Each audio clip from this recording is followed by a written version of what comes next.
Man, we talking to the Schnookums. Meco, how you doing, baby? I'm good, baby girl. How's it going? Man, living it one day at a time. Oh, man, that's huge. See, now, I'm curious, how did you get into the business? It's actually kind of funny. I mean, I was making practical jokes all throughout high school, try to keep the bullies from beating me up. You know, I figured if I keep them laughing, they forget about beating me up and taking my lunch money. So, I mean, I wasn't the biggest thing in the world. I mean, if y'all can see me right now, I'm like 105 wet, you know. It was on, so, I mean, it was really an option for me. I mean, I grew up in a funny family. I mean, we got a long line of comedians in my family. J. Anthony Brown, shouts out to Uncle Jay. Wow. Dolomite, you know, is one of my grandmother's great nephews, so we didn't have no choice.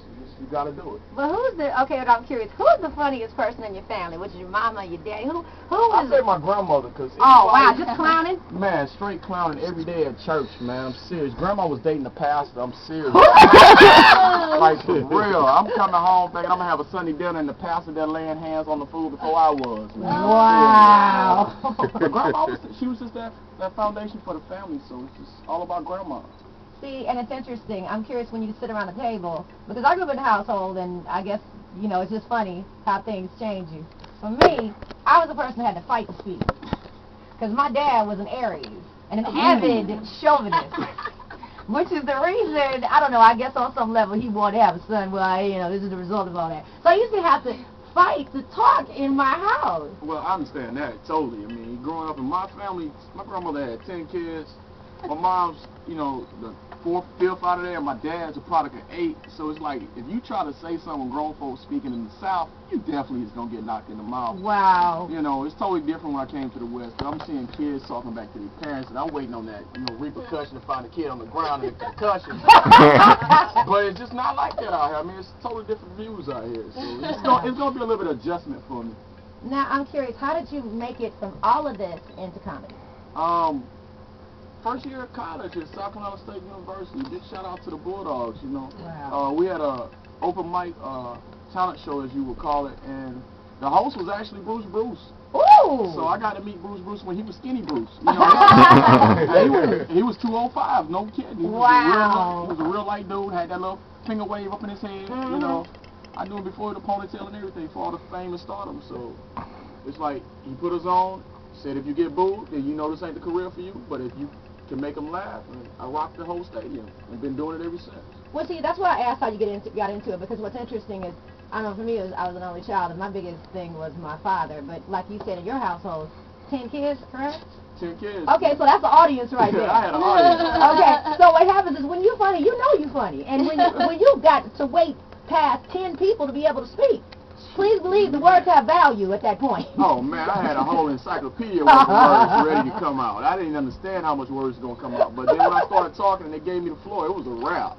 And you wasn't going to give it back. You had to wait for that 10 kids to be on top. Serious. You had to wait for that limelight to come, and you finally get that glow like I was on, you know what I'm saying, a good Last Dragon movie, and I finally got that. I was ready to shine. I'm sorry. Oh, my goodness. Now, I'm curious, because I hear that you're riffing, and riffing is the definition of basically coming up with stuff off the top of your head in terms of comedy.